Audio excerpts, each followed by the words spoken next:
Well, the death toll in Israel has reached at least 900 after this week's violent incursion by Hamas militants. At least 11 Americans killed in the violence, and some are unaccounted for. Israel is pounding the Gaza Strip with retaliatory strikes for Saturday's bloody attack. Israel's defense minister says no food, water, or fuel will be allowed into Gaza. That's where Hamas is holding dozens of hostages, and it's threatening to begin executions. The U.S. State Department now believes Americans might be among those hostages. Rick Salinger spoke with a Denver native who now lives in Israel. She gave us her account of what happened as that attack began. How close is too close?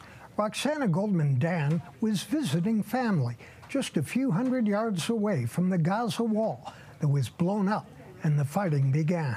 The sudden attack was a chilling surprise to the Israeli government, military, and the people who live there, including Roxanna Goldman Dann.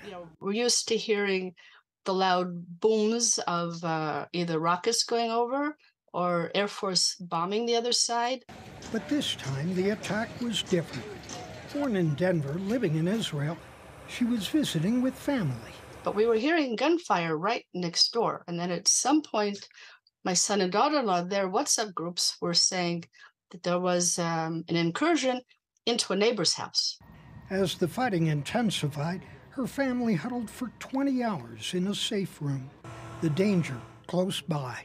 I have seen news updates in Hebrew that several families from the kibbutz have been killed. Hostages were taken by Hamas and brought into Gaza. There was a young woman from another community, and if you see the stories about a young woman who was taken with her 2 children, and the children were left at the fence, that was her. She was a student of mine. In Colorado, prayers are being said for those hostages and all the people of Israel. All of us know people who are living in Israel.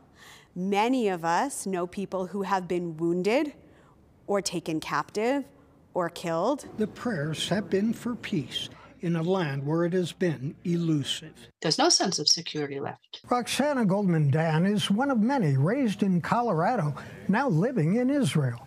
The prayer service tonight will be for them and so many others. Rick Salinger, covering Colorado First.